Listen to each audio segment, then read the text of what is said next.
Salve, nação! Temos aqui mais um corte da imprensa falando do Flamengo. Temos aqui o corte pós-jogo de Flamengo 0, Fluminense também 0. Foi um jogo fraco, todo mundo já falou isso, né, galera? Mas todo mundo esperava um jogo melhor, né? Um clássico desse tamanho, né? Esperávamos gols, jogo bonito, esperávamos menos porrada, teve mais brigas do que bom futebol, né? Vocês não acham? Comente aqui, quero saber a opinião de todos vocês que assistiram o jogo, valeu? Deixa o like para ajudar o canal, se inscreva e ative o sininho para não perder nada. Quero dar os créditos de vídeo aqui para a ESPN Brasil, link na descrição como créditos. Olha só o que a imprensa falou do jogo, se liga. Obrigada pelas informações, uma ótima noite, um bom trabalho para você. Valeu, gente, um abraço. Bom, vamos dar uma olhada então nos números dessa partida. Olha só, Fã de Esportes, finalizações na tela é o primeiro critério que a gente mostra do jogo. O Flamengo teve 11 finalizações contra apenas 3 finalizações do Fluminense. Finalizações no alvo, 2 dessas 11 pertenceram ao Flamengo e nenhuma foi no alvo nos números do Fluminense. E aí, escanteios, 6 para o Flamengo, 5 para o Fluminense. Faltas cometidas, 11 para o Flamengo e 17 para o Fluminense. Eu acho que os números só corroboram aquilo que a gente está falando desse jogo ter sido um jogo sem muita inspiração, um jogo fraco. Chance de perigo mesmo foi só a cabeçada do Cebolinha que o Fábio espalmou. Já foi no final do... É isso que eu ia falar. Já estava para acabar o jogo. Foi a única oportunidade de gol realmente perigosa, né? Então não é que também teve só 2 finalizações certas, mas as 2 foram boas e ainda teve uma na trave, uma que passou raspando. Porque tem uma que bate na rede pelo lado de fora, mas assim, não foi uma coisa que não deu realmente um susto de que iria entrar.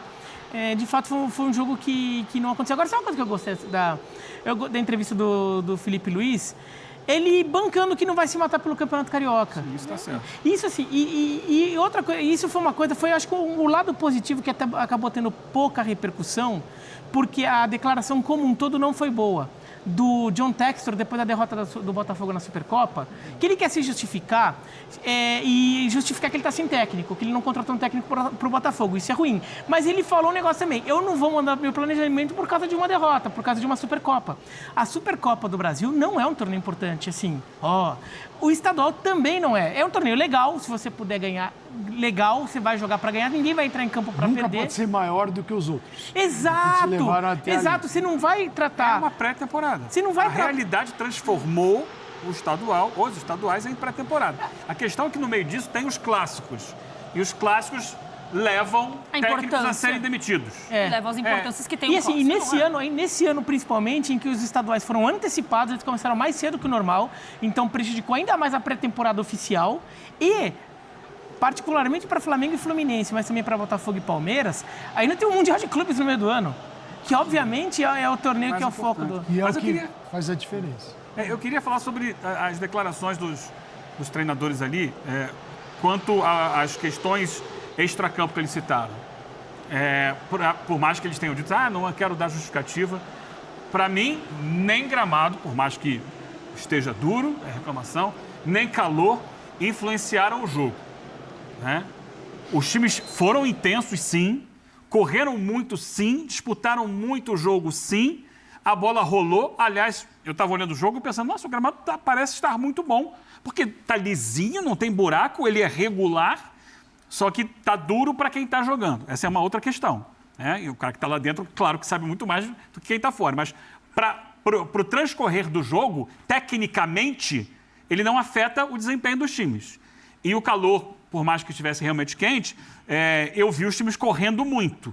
Só que eles estavam correndo mais para brigar do que para jogar bola. Sim, então, os números mostram ali um predomínio técnico do Flamengo no jogo, e o jogo foi isso. Em função do que aconteceu semana passada, como o Flamengo atropelou o Botafogo lá em Belém, como o Fluminense vinha jogando mal, embora tenha vencido o Clássico com o Vasco, foi um jogo ruim. O Fluminense entra em campo para não perder.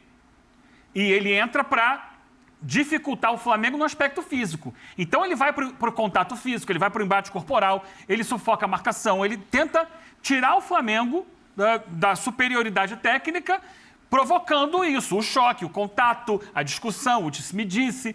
E isso é uma estratégia de quem é inferiorizado no aspecto técnico. Por isso eu disse aqui que o Mano transformou o Fla-Flu num Grenal, porque esse clima normalmente é um clima de Grenal. E é um clima que, infelizmente, está dominando muitos clássicos do mundo inteiro. Onde o orgulho muito grande, cada vez mais um orgulho que você tem medo de se ferir, faz com que, vamos voltar àquela velha frase do Vanderlei Luxemburgo, o medo de perder tire a vontade de ganhar. Como disse o dono do Cruzeiro, naquele amistoso de pré-temporada, primeiro jogo do ano, o Atlético Cruzeiro terminou e falou assim, não ganhamos, mas também não perdemos. É mais importante não perder. Tem sido assim nos clássicos, a gente tem vindo muito a gente tá vendo esse lance aí, que até teve um empurra-empurra depois, mas o lance antes do empurra-empurra é um lance extremamente feio. Feio, assim, de machucar a bola saiu ferida, a bola está no departamento médico nesse momento fazendo avaliação para ver se ela está apta para jogar a próxima rodada, né? E não foi só esse, foram vários momentos em que você fala, meu Deus, esse momento assim de grosso, e são bons jogadores, tá? Mas porque o jogo a mentalidade era essa, vou evitar o jogo, eu vou dificultar que o jogo aconteça. Então parecia jogo, sei lá, pelo clima assim, né? Chuta de todo lado, esbarra, chuta, vai. E assim, ó, teve vários lances tipo isso aí, ó. É isso aí. A gente teve vários no jogo. É isso que eu tô falando, que é clima de Grenal. Mas isso não traz qualidade pro jogo, né? Não, muito pelo contrário. Sem qualidade, Tanto mais longe de ganhar o jogo. Tanto é que a gente vê uma superioridade técnica do Flamengo no jogo, e os números mostram essa superioridade, mas acho que o termo é superioridade, não é, por exemplo, não houve um domínio, até uma hegemonia técnica do Flamengo, porque o Flamengo não dominou o jogo. O Flamengo foi melhor. Porque a atitude era essa, porque o Flamengo não dificultar o jogo. Não, eu não vou jogar, não estou preocupado em jogar. Estou preocupado em não deixar o jogo correr. Porque se o jogo correr, eu sei que o meu time vai ser inferiorizado, porque hoje o Flamengo é melhor, nitidamente melhor que o Fluminense. Então você baixa o nível do jogo para, jogando no nível baixo, equilibrar e não perder. Eu não perdi. Então, mas é isso que se quer? Então a gente não pode colocar que, por exemplo, o Fluminense ele conseguiu anular esses pontos, sei lá, os pontos fortes do Flamengo. Acho que foi, na verdade... O Fluminense conseguiu um resultado que ele proporciona que ele suba um degrau. Se isso vai ser efetivo, realmente, verdadeiro... Matematicamente, na tabela é ruim para ele o resultado. É ruim, mas assim, ele não perdeu o Flamengo.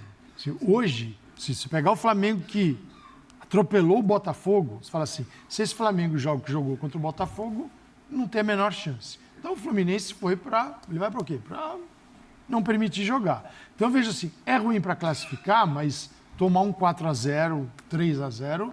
seria catastrófico, né? Hoje, eu acho que é mais forte sair do jogo e dizer eu não fui massacrado, por pior que tenha sido o jogo em função disso, não fui massacrado pelo Flamengo, do que agora eu estou longe da classificação. É porque essa é uma visão dominante, não só dentro do futebol, no mundo, né?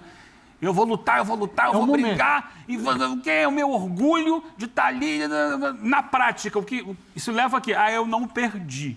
Mas é que nesse caso foi bom não ter perdido pro Fluminense. Não, pro campeonato foi ruim. Não, pro campeonato sim. O Fluminense tem uma situação foi ruim. E que ele tá bem perto da eliminação. Mas assim, ok, não fui humilhado. É isso que o torcedor do Fluminense quer? Mas eu acho que dá pro terminar o jogo com o Flamengo, que ele vinha ganhando. Até há pouco tempo, mesmo em inferioridade de investimento, inferioridade técnica, a gente olha para um passado recente, 2022, 2023, o Fluminense vinha superando o Flamengo. A única derrota do Felipe Luiz como treinador foi para o Fluminense. Sim. Acho que para o Mano, sim, para um treinador que está... O Felipe Luiz está dirigindo uma máquina, que ele permite falar assim, calma com a Arrascaeta, calma com o Nico de la Cruz. Calma. E ainda assim é um baita time, não é que o time ficou... É um timaço que vai para cá. O Mano, ele está tentando encontrar o caminho.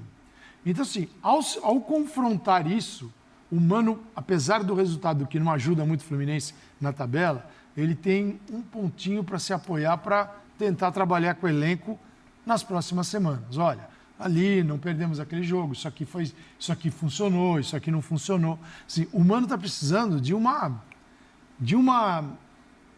motivação, não é que os jogadores estão desmotivados, mas algo que motiva o jogador a acreditar que vai dar certo. Porque a distância de um para o outro, ela é gigantesca. Só queria falar um negócio sobre o torcedor, às vezes o torcedor não entende, né? Ele olha só para o momento, fala, como é que poupa o jogador no clássico? O Flamengo... está pensando... No futebol, a gente trabalha lá da frente para trás. Você não adianta olhar... Acho que não só no futebol, no esporte como um todo, né? Mas assim, quem vai disputar os Jogos Olímpicos, ele olha para o mês Jogos Olímpico e vem trabalhando. E vai trazendo, exatamente. Para chegar bem. Mas assim, o futebol não te faz olhar de outra forma. Pô, ele tem um Mundial, o tal do Super Mundial.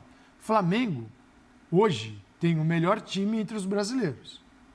E é um time que, se Felipe Luiz, continuar trabalhando e melhorando, gera expectativa na gente de ele ir bem. Pô, tem o Mundial em junho. Em abril, no início de abril, ele tem o início da Libertadores, fase de grupos. Sim. Tem que estar bem aí. Ele tem, em março, no finalzinho de março, batendo com o início de abril, o início do Campeonato Brasileiro. Ele tem que estar bem. E todos eles são mais importantes do que o estadual. E no abril, e ainda tem a Copa do Brasil também ali no mês de abril. Sim. Cara, todos esses aqui são mais importantes que o estadual. Então é o seguinte, você vem trabalhando, esse é muito importante, esse aqui também. Aqui eu quero vencer, quero, mas eu não vou colocar em risco um super mundial e não estar bem preparado para alguém ficar feliz porque ganhou esse estadual. E ele tem hoje uma fala muito marcante para mim do José Boto na entrevista de apresentação dele, em que ele fala: eu quero o torcedor sorrindo em dezembro, não em janeiro. Pô, isso é fantástico. E ele tem, assim, hoje, uma visão. Eu digo, a partir do presidente do BAP e que contratou o Boto, né? A hora que você tem um Boto como teu diretor, o cara que, se precisar chegar no vestiário, ele tiver que ter uma conversa com o jogador, ele tem uma conversa no nível de treinador de conhecimento do futebol. Então é o seguinte, esse cara te dá todo o respaldo para trabalhar assim. Aliás, se o treinador... Porque é o seguinte, se o BAP deu ao Boto autonomia, a decisão é do Boto com o Felipe Luiz. Sim. E a decisão jamais seria: acelera no estadual para nós dois. Como aqui, foi ano passado. Nós vamos ganhar um título e vamos ficar bem aqui com a galera. Mas dane-se junho, se estiver mal em junho, no Mundial de Clubes. Então, assim, nada como ter um profissional no lugar certo. Então é isso, estadual. E ele falou no estadual, ele falou: eu quero ganhar o estadual. Ele não falou, vou colocar em risco o time. Na coletiva, o Felipe Luiz, após o jogo com o Botafogo, ele falou: a gente fez pré-temporada pensando em estar bem nesse jogo. Por quê? Valia um título, o primeiro jogo valendo o título. Perfeito. O time foi trabalhado, projetado fisicamente, taticamente, para chegar bem nesse jogo. O que não aconteceu, por exemplo, com o Botafogo. O Botafogo não estava mirando aquele jogo. Nem treinador. Não estava. Esse jogo para o Botafogo pouco importa. Para a partir dali, conquistando o resultado que conquistou, aí tem tranquilidade para ir dosando agora para quando chegar nos momentos realmente decisivos. É o que ele está fazendo. Opa, tira o De La Cruz, tira o Arrascaeta. Sabe aquele mapa que você tem um mapa e você vai colocando assim destaques no Momentos mapa? importantes. Então, Botafogo, primeiro destaque no mapa. Não que esse jogo não tivesse, mas ali vale uma taça. Mas a importância é totalmente diferente, É totalmente diferente. O que vale? Ganhar do Fluminense no estadual, nesta fase, ou sair campeão com o Botafogo? E aí a compreensão do torcedor. O Rafael trouxe o público, 37 mil. Não é um público de Fla-Flu. Não é público. Mas por que não encheu? Não encheu porque o torcedor entende que esse jogo não é o mais importante E o valor, né? Tava salgado, hein? Tava caro. do ano. Não é esse jogo que vai decidir nada. Até porque quando a gente olha no momento para a tabela de classificação, a gente está falando de um Flamengo ali na segunda colocação, mas tem esse jogo a menos que vai cumprir agora na quarta-feira, como o Pedro trouxe para a gente a informação. E aí a gente está falando de uma situação completamente diferente para o Fluminense, né? Eu acho que a importância, talvez, do clássico nesse momento para os dois eram diferentes. Fazer um pouquinho o advogado diabo aqui. O Fluminense ficou um pouco como o protagonista, o responsável por endurecer tecnicamente o jogo, mas o Fluminense é um time que teve um final de ano que quase foi rebaixado, passou um susto danado, né? Acabou ganhando do Palmeiras na última rodada, que era um resultado até improvável se perdesse. Não teria caído porque o Atlético Paranaense perdeu também, mas teria passado um sufoco danado e não tá deslanchando neste ano. Né? O Fluminense assim, tá com risco de eliminação, né? Empatou com Boa Vista, empatou com Madureira, empatou com Maricá. Né? Então, assim, mesmo contra os pequenos, o Fluminense não está deslanchando. Não é que o Fluminense está mal, porque ele perdeu dos grandes e perdeu de uns jogos ali quando ele estava com o time sub-20 no começo. Ele também perdeu jogos em rodadas recentes do campeonato. Então, o Fluminense não está decolando. Eu não condeno totalmente o Fluminense se entrou nesse jogo e falar: olha, sinceramente, eu sei que o empate é ruim ruim para a classificação, mas eu preciso sobreviver ao jogo. Eu preciso até ganhar um pouco de confiança, porque eu não estou ganhando Boa Vista, não estou ganhando Maricá. Eu preciso, pelo menos, conseguir competir com o Flamengo para ganhar um pouquinho de corpo ali. Será que não era possível competir jogando um pouco mais de futebol? Talvez eles tenham chegado ao diagnóstico que nesse momento não dá tempo. Nesse momento, acho que o Fluminense não consegue. Pelo visto, Porque, olha só, pensa para o Flamengo poderia até causar uma demissão do... E qual foi a última vez que o Mano Menezes fez o time dele jogar? Essa é a grande questão. Então, e aí, o meu questionamento vem justamente da manutenção do Mano para a temporada. Porque o trabalho do Mano anterior... Porque ele se salva jogando muito mal. O trabalho do Mano anterior a esse foi no Corinthians, foi muito ruim, muito ruim. Essa altura do ano, no ano passado, essa altura, 8 de fevereiro do ano passado, o Corinthians estava ameaçado de rebaixamento no Paulista, o Corinthians do Mano. Né? E o trabalho anterior, não foi imediatamente anterior do Corinthians, mas ele tem uma passagem muito ruim no Bahia também. Né? Então, assim, ele não vem numa grande fase, o Mano Menezes. Aí ele tem uma passagem no Inter foi boa. É isso, galera. O vídeo ficou grande aqui, cara. Minha função é essa, né? Trazer pra vocês o que a imprensa fala do nosso Flamengo. Atuações do Flamengo. O ataque vai mal em empate com o Fluminense. Dê suas notas, né? Tá aqui, então, o título da página do Flamengo lá no GE. E temos aqui o ranking de atuação. Galera, eu vou falar aqui somente as notas do público. O Rossi teve uma nota de 6.1. Wesley, 6.1, Léo Ortiz, 6.6, o Léo Pereira teve uma nota de 5.8, o Alexandro saiu bem no começo de jogo, né, aos 6, 7 minutos, com um problema muscular, né, cara, então ele saiu. 3.9, tá? Ayrton Lucas, 5.6, Eric Pugar, brigou pra caramba com Arias, 5.7, o Alan, 4.5, entrou no segundo tempo. Gerson, 4.9, não fez um bom jogo, Gerson. Everton Araújo também não fez um bom jogo. Plata, 4.2. Luiz Araújo, 5.5, entrou no segundo tempo. Bruno Henrique, 5.2. Na verdade, ninguém jogou bem hoje, né? Cebolinha, 5.7, entrou também no segundo tempo. Michael, 4.9. Juninho, 4.2 e Felipe Luiz, 4.7. Na verdade, hoje foi um jogo fraco, foi um jogo tecnicamente ruim, né? Não vimos, assim, brilhantismo das duas partes. O Flamengo teve 2 finalizações no alvo, teve 11 finalizações no total, e o Fluminense teve só 3. Foi um jogo pobre, um jogo que nós esperávamos mais, né, cara? Eu esperava, assim, um clássico bacana, né? Com muitos gols, e não foi o que nós vimos. Infelizmente, cara, queria a vitória, queria que o Flamengo vencesse pelo menos de 1, de 2, mas não saímos do empate em 0-0. E isso é frustrante, né? O torcedor quer ver bola na rede. Eu fiquei decepcionado com o clássico, eu esperava um jogaço, e não foi o que vimos, mas faz parte, isso faz parte do futebol. Muito obrigado a todos, deixa o like, se inscreva aqui no canal e ative o sininho. Saudações rubro-negras, fui!